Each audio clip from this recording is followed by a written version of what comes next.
All right. So today we're going to kind of go deep on this whole idea of leadership Right. and like what makes a really great team. The Good. kind of team where everyone feels safe and supported Right. and ready to just like kick ass. Absolutely. We're looking at Simon Sinek's book, Leaders Eat Last. Oh, good one. Have you read this one? Yeah, I have. It's a fantastic book. Really gets to the heart of it. It really does. You know what's so interesting about it to me is how Sinek doesn't just tell us like what good leadership should look like. Right. He goes way deeper than that. Yeah. Like into our biology and how our brains are wired, I love that part. and even like our history as a species. Yeah, especially that story about Johnny Bravo, the pilot in Afghanistan. Oh yeah. That one just like hit me in the gut. Powerful story. Just seeing that whole leaders eat last thing play out in real life. Yeah, I mean, here's a guy, an AC-130 pilot, Right. could have stayed safe up in the air, followed orders, all that. Right. But he had this gut feeling that his men on the ground were in deep shit. Yeah, he was like, nope, something's wrong. Knew he had to break the rules to protect them. And he did. Flew right into this valley. Basically a death trap. Yeah, with outdated maps, risking a crash, Risking his own life. all to shield those soldiers. It's just incredible. It really is, and you think, like, what makes someone do that? It's like beyond logic. It is. It's primal. Yeah. I mean, think about it. For most of human history, Yeah. we lived in a world where danger was everywhere. Right. The leader who kept the group safe was the one you followed, no question. Yeah. It's literally woven into our DNA. So that whole circle of safety thing that Sinek talks about, Yeah. it's not just some fluffy idea. Right. It's tapping into something deep in us. It is. Like that need to feel protected so we can actually function, Totally. be creative, take risks. You got it. And Sinek breaks down those chemicals that drive that feeling of trust and belonging. Oh. You know, he mentions endorphins, getting us through challenges, dopamine, rewarding our progress. Mm-hmm. But it's the interplay of serotonin and oxytocin that gets really interesting when we're talking about leadership. Oh, okay. So how does that work? Well, think about serotonin. Go. It's not just about feeling good, it's about status. Oh, right. Like, I've contributed, I matter to this group, I belong. Yeah, that makes sense. That's a huge part of feeling secure. Totally. And when we feel that sense of belonging, Mm-hmm. then comes the oxytocin. Right, the love hormone. Exactly. Builds trust and empathy. Makes you feel all warm and fuzzy. It's literally the glue that holds a team together. So great leaders, they're creating environments where those chemicals are flowing. Right. Reinforcing that circle of safety. Exactly. It's like a positive feedback loop. Yeah. Trust breeds success. Success breeds more trust. And so on. Precisely. And Sinek uses that example of Barry Wemler, the manufacturing company. Oh, yeah. They're really struggling. They were, yeah. Until their CEO, Bob Chapman. Oh, Chapman, yeah. He basically flipped the script on how to be a leader. He did.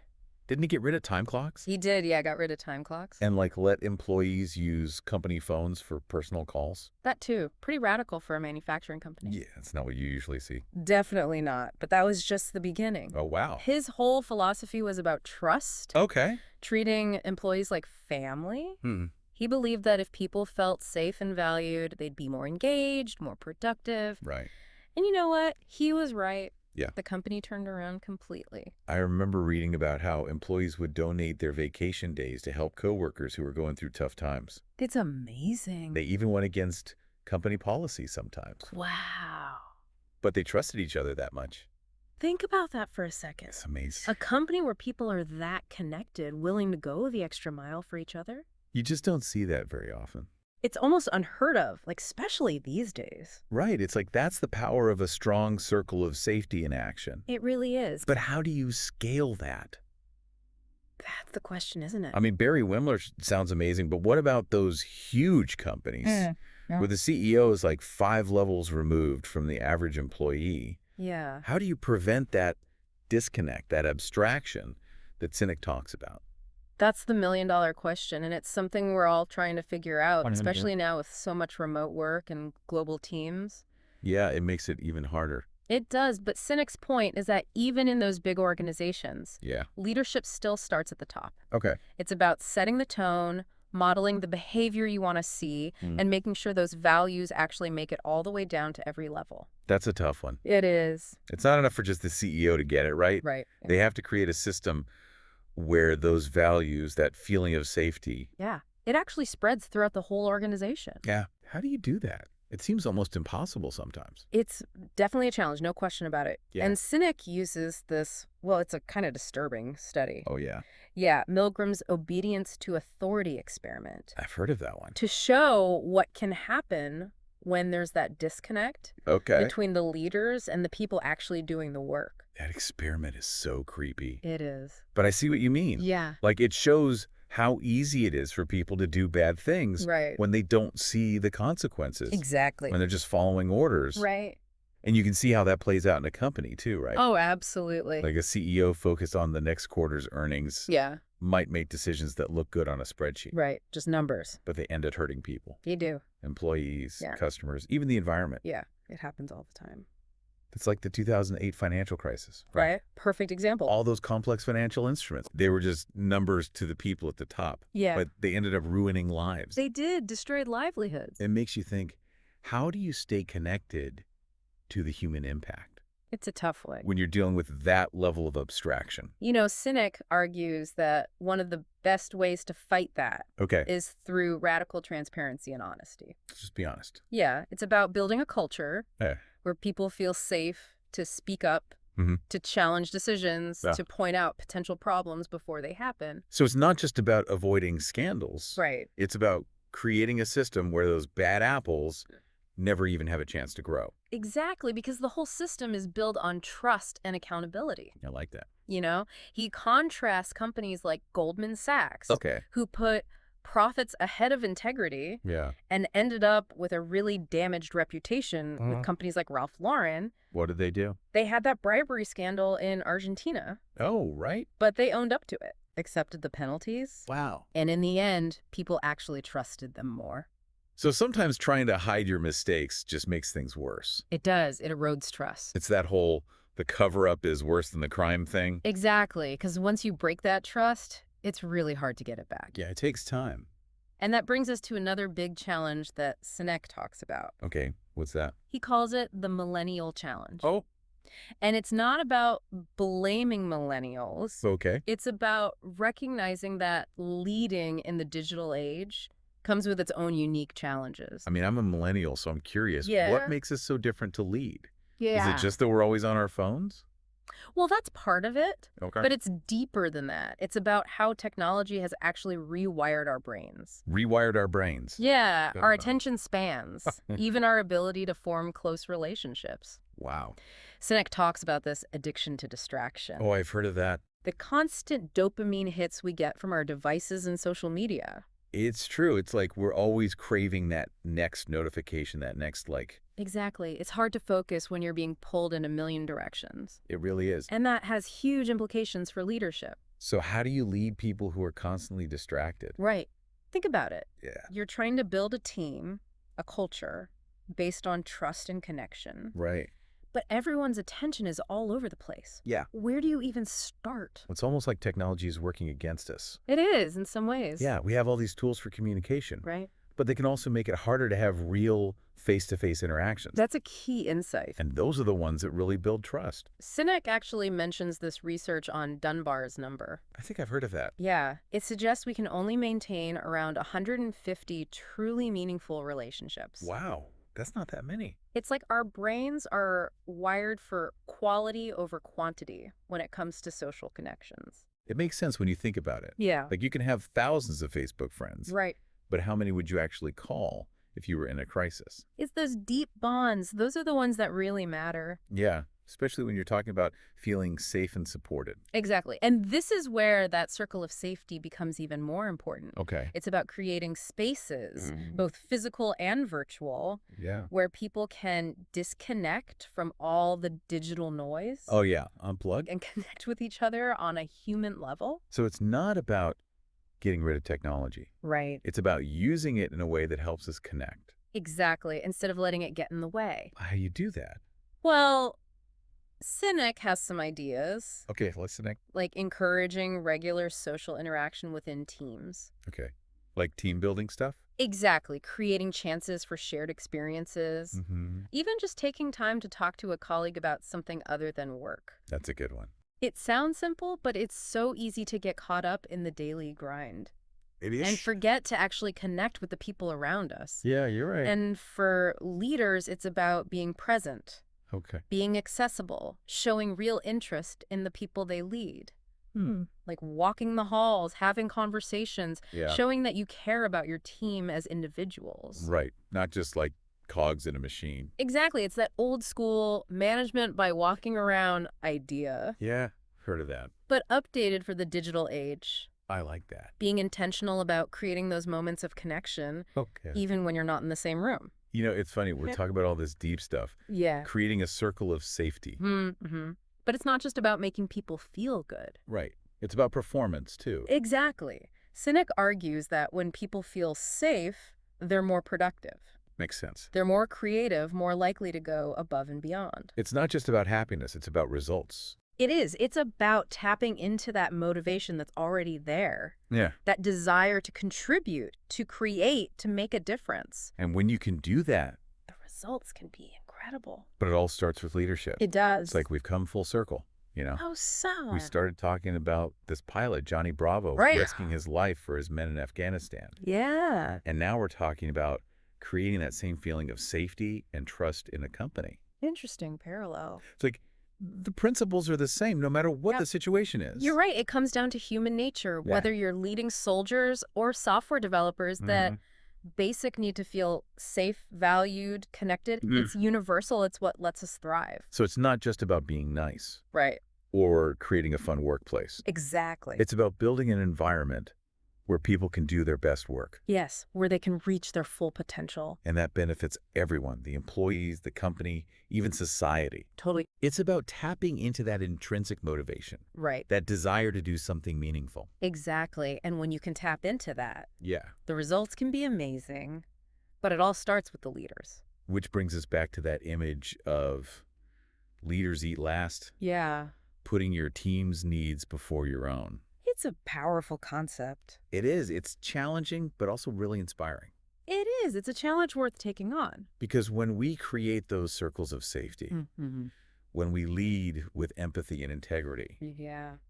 we unleash this potential that can transform everything. It can, not just our workplaces, but our communities, even the world. It's a big vision, It is. but it starts with each of us in our own little corner of the world. You got it. So what's one thing our listeners can do right now Good question. to start putting these ideas into practice? You know, I think the most powerful thing you can do is just be more present. Be more present. Yeah. Put down your phone. Yeah. Look people in the eye. Really listen to them. That's a good one. Ask questions. Show genuine interest. Be willing to be vulnerable yourself.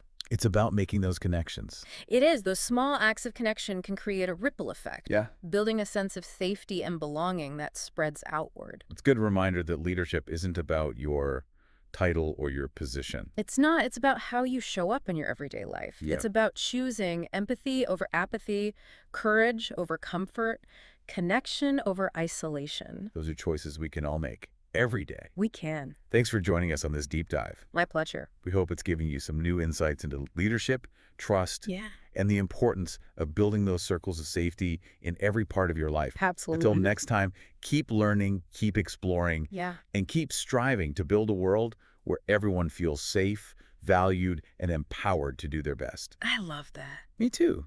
It's a great goal to strive for. It is. It's not enough for the CEO to get it right. Yeah. They've got to create a system where those values, that feeling of safety, it actually spreads throughout the whole company. Mm-hmm. How do you even do that? It's tough, no doubt. And Sinek, he uses this study. It's called Milgram's Obedience to Authority Experiment. Oh, yeah, I've heard of that one. Yeah, and it's kind of disturbing, actually, but it shows what can happen when you have that disconnect Okay. between the leaders and the people, actually doing the work. Oof, that experiment is so creepy. It is, yeah. But I see what you mean. Like, it shows how easy it is for people to do things that are harmful Right. when they're not the ones facing the consequences, Right. when they're just following orders. Like they don't feel responsible. Exactly. And think about how that plays out in, like, a company, you know? Yeah, totally. A CEO focused on quarterly earnings, Right. Bottom line. Yeah, they might make decisions that look fine on a spreadsheet. Yeah, just numbers. But in the real world, those decisions end up hurting people. Yeah, employees, Yeah. customers, even the environment. It happens all the time. It's like the 2008 financial crisis, right? Oh, perfect All those example. crazy financial things. Right. They were just numbers to the people at the top. Yeah, just abstract ideas. But they ended up ruining lives. I did. Yeah, destroy livelihoods. It's scary how disconnected people can become. It is. It's a real danger. So how do you stay connected to the human side of things? It's not easy, that's for sure. Especially when you're dealing with that level of abstraction. Well, Sinek says one of the best ways to combat that Okay. is through honesty and transparency. So just being upfront about things. Yeah, being real with people. You got to build a culture where people feel safe enough to speak their minds, to Mhm. challenge decisions, Yeah. to point out potential problems before they blow up. So it's not just about avoiding scandals. Right, it's bigger than that. It's about creating an environment where those bad apples don't even have a chance to take root. Exactly, because the whole system is big on trust and accountability. I like that a lot. Yeah, and he uses this example of, Goldman Sachs. Oh, yeah. They put profit above everything else, Mm. and their reputation took a major hit. People just didn't trust them anymore. Right. Then he talks about Ralph Lauren. What about them? They had a bribery scandal in Argentina, Oh, yeah, I remember that. but they owned up to it, accepted responsibility, Ah, yeah. And in the end, that actually made people trust them more. It's like sometimes trying to hide your mistakes makes things worse. It does. You got to be upfront. Yeah, it's that whole the cover-up is worse than the crime thing. Exactly. Once that trust is gone, it's really hard to earn it back. It takes time. It does. And that leads us to another challenge that Sinek highlights. Okay, what's that? He calls it the millennial challenge. Uh-oh. Now, before you get defensive, I'm ready. it's not about blaming millennials. Okay, good. It's about recognizing that leading in this digital age, it has its own set of challenges. I mean, I am a millennial, so I'm curious. Yeah. What makes us so different to lead? Well, it's not just about, being glued to our phones. Okay, good, because I thought that's where you were going. No, it's deeper than that. Okay, I'm listening. It's about how technology has actually rewired our brains the way we think. Rewired our brains. Yeah, our attention spans, even our ability to form deep connections with other people. Wow. Sinek talks about this addiction to distraction. Oh, yeah, I've heard that term. We get these constant dopamine hits from our devices, social media, all that. I know, it's so true. It's like we're always chasing that next notification, that next, Exactly, and it makes it hard to focus. It really does. And that has huge implications when it comes to leadership. Yeah. How do you lead people who can't focus? It's a real challenge, right? Right. You're trying to build a team, a culture, Based on trust. Yeah, based on trust and deep connection, but everyone's attention is all over the place. It's almost like technology's working against us. In some ways it is. We have all these tools for communication, Right. Tons of ways to connect. but those same tools can actually make it harder to have those real face-to-face interactions. Which are so important for building trust. That's a key insight. Yeah, and Sinek even brings up Dunbar's number. I think I've heard of that. Yeah, it suggests that we can only maintain about 150 truly meaningful relationships. 150, that's it. That's the number. Yeah. It's like our brains are wired for quality over quantity when it comes to those social connections. It makes sense when you think about it. It does. Like you can have thousands of Facebook friends. Oh, yeah, tons of followers. But how many would you actually call if you were in trouble? Exactly. It's those deep bonds, the ones that matter most. Yeah. Especially when we're talking about feeling safe and supported.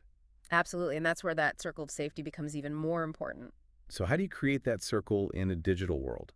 Well, you got to create spaces, both physical and virtual, Yeah. where people can unplug from all the digital noise Unplug, yeah. and actually connect with each other on a human level. So it's not about getting rid of technology completely. No, not at all. It's about using it in a way that actually strengthens those connections. Exactly. Instead of letting it be a barrier. That makes a lot of sense. Yeah. And Sinek has some practical advice, Okay, like what? like encouraging regular social interaction within teams, team building stuff. Yeah, like getting people together outside of work. Exactly. Creating opportunities for shared experiences, Okay. even just encouraging people to, chat with a colleague about something other than work. That's a good one. It sounds simple, but we get so busy, We do. It's easy to forget to actually connect with the people around us. I know I'm guilty of that too. And for leaders, it's about being present, Okay. being accessible, showing genuine interest in the people they lead. Yeah. Being a human being. Exactly, like walking around the office, having conversations, showing that you care about your team as people, Right, not just as workers. Exactly. It's like that old school management by walking around idea, I've heard of that. but updated for the digital age, you know? I like that a lot. It's about being intentional about creating those moments of connection. Yeah, even when you're not physically in the same space. Exactly. You got to make the effort. So it's not just about making people feel all warm and fuzzy inside, right? There's a real business case for creating this kind of environment. Like Sinek says, when people feel safe, they're more productive, Hmm. more creative, more willing to put in the extra effort. Absolutely. Think about it. If you're always worried about losing your job, or you don't trust your boss, or you feel like you're just a cog in a machine, are you really going to be at your best? I don't think so. Probably not. No, but when you feel supported, like you know your work matters and you're part of something bigger than yourself, then you're more likely to be engaged to actually want to do a good job. Exactly. And it benefits everyone, right? The employees, the company, even society as a whole. It's like a win-win-win situation. It is. And it goes back to that idea of tapping into people's intrinsic motivation, that the desire to contribute to make a difference. Yeah, to do something meaningful. Exactly. And when you can do that, the results can be truly remarkable. But it all starts with leadership. Which brings us back to that image of leaders eat last, Yeah. right? Putting your team's needs ahead of your own, building a culture of service, not self-interest. It's a powerful concept for sure. It is. It's challenging, but also really inspiring. And it's a challenge worth taking on because when we create those circles of safety, when we lead with empathy and integrity, Yeah. we unlock this incredible potential that can transform not just our workplaces, but our communities and even the world. It's a big vision. It is a big vision, but it starts with each of us, right? In our own little spheres of influence. Exactly. So what's one thing our listeners can do right now to start putting these ideas into practice? Whether they're leading a team, a family, or just trying to be a better friend or colleague, what's a simple action they can take today? You know, I think the most powerful thing you can do is just be more present. Put down your phone, look people in the eye, really listen to what they have to say. Be present, be engaged. Yeah, ask questions, show genuine interest, and be willing to be vulnerable yourself. Those small acts of connection can really make a difference. They can create a ripple effect, a sense of safety and belonging that spreads far beyond your immediate circle. It's a great reminder that leadership isn't about titles or positions. It's about how we show up in those everyday interactions. It's about choosing empathy over apathy, courage over comfort, and connection over isolation. Well said. And those are choices we can all make every single day. We can. Thanks for joining us on this deep dive into Leaders Eat Last. It's been a pleasure. We hope you've gained some new insights into the power of leadership trust and the importance of creating those circles of safety in all aspects of your life. I hope so. Until next time, keep learning, keep exploring, and keep striving to build a world where everyone feels safe, valued, and empowered to do their best. I love that. Me too. It's a great goal to work towards.